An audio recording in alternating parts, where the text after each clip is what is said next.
കുളിച്ചീറൻ മുടി മാടി ഒതുക്കിക്കൊണ്ട് അവൾ നിഖിലിനെ നോക്കി പുഞ്ചിരിച്ചു. നീല എംബ്രോയിഡറിയുള്ള നൈറ്റിയാണ് അവൾ ധരിച്ചിരുന്നത്. അവളെ കാണാൻ പതിവിലേറെ ഭംഗിയുണ്ടായിരുന്നു. അവളെ കാണുമ്പോൾ പൊട്ടിത്തെറിയോടെ പലതും ചോദിക്കാൻ മനസ്സിൽ കരുതിയിരുന്നു. പക്ഷേ അവനൊന്നും ചോദിച്ചില്ല. നിഖിൽ ഒന്ന് അമർത്തി മൂളിക്കൊണ്ട് പറഞ്ഞു, കൊള്ളാം, ഞാൻ എന്ത് ചെയ്തിട്ടാ നീ എന്നെ ഇത്രയും തീറ്റിച്ചത്? അവൾ ആ ചോദ്യത്തിന് ഒന്ന് ചിരിച്ചതല്ലാതെ ഒന്നും പറഞ്ഞില്ല. പ്രിയെ, നിനക്ക് ചിരിക്കാം, പക്ഷേ അച്ഛനും അമ്മയും വയസ്സായവരാണ്.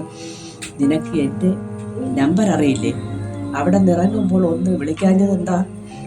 നിഖിലേട്ടൻ എന്തായി പറയുന്നേ? അച്ഛനും അമ്മയ്ക്കും അറിയാമല്ലോ. അമ്മയാണ് ഇവിടെ കൊണ്ടാക്കിയത്, അച്ഛനാണ് ടാക്സി വിളിച്ചു വരുത്തിയത്. അവളുടെ വാക്കുകൾ കേട്ട് അവൻ്റെ മനസ്സൊന്ന് വിങ്ങി. അവൻ ചിന്താകുഴപ്പത്തിലായി. അമ്മയും അച്ഛനും എന്തിന് വിളിച്ചു? അവൻ എത്ര ആലോചിച്ചിട്ടും ഉത്തരം കിട്ടിയില്ല. എന്താ നിഖിലേട്ട മിണ്ടാട്ടമില്ലാതിരിക്കുന്നേ? നിഖിലേട്ട, അവൾ തൊട്ട് വിളിച്ചു. ഒരു ഞെട്ടലോടെ അവൻ പറഞ്ഞു, നീ വലിയ മിടുക്കിയല്ലേ? അമ്മയുടെ മിടുക്കി. എന്നെ മറന്നു നീ എന്നെ വിളിച്ചില്ല. നിന്നെ കാണാതെ ഞാൻ വിഷമിച്ചോട്ടെ, നിനക്കെന്താ അല്ലേ? നിഖിൽ അവളോട് ചോദിച്ചു. ഞാൻ അമ്മയുടെ കൂടെയാണല്ലോ ഇവിടെ വന്നത്. നിഖിലേട്ടൻ എന്നോട് പിണങ്ങിയല്ലേ പോയത്? എന്നോടൊന്നും മിണ്ടിയില്ല. ദേഷ്യഭാവം കണ്ടപ്പോൾ എനിക്ക് കരച്ചിൽ വന്നു. അത് അമ്മ കണ്ടു. അമ്മയ്ക്ക് സങ്കടം വന്നു.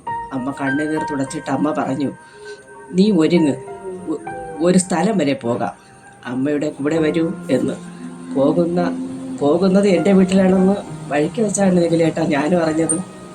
അവളുടെ വാക്ക് കേട്ട് നിഖിൽ കോപാകുലനായി. ചാടി എഴുന്നേറ്റ് ചുവന്ന കണ്ണുമായി അവൻ പറഞ്ഞു, ആക്ടേഴ്സ് തോറ്റുപോകും. രണ്ടുപേരും ആക്ടിങ്ങാണ്. അച്ഛനും അമ്മയും ഇങ്ങനെയാണോ മരുമകളെ സ്നേഹിക്കേണ്ടത്? മകൻ്റെ മനസ്സറിയാത്തവർ. അവൻ്റെ വാക്ക് കേട്ട് പ്രിയ പറഞ്ഞു, നിഖിലേട്ട, അവർ പറഞ്ഞിട്ടുണ്ടായിരുന്നു നിഖിലേട്ടൻ ഇന്നിവിടെ വരുമെന്ന്.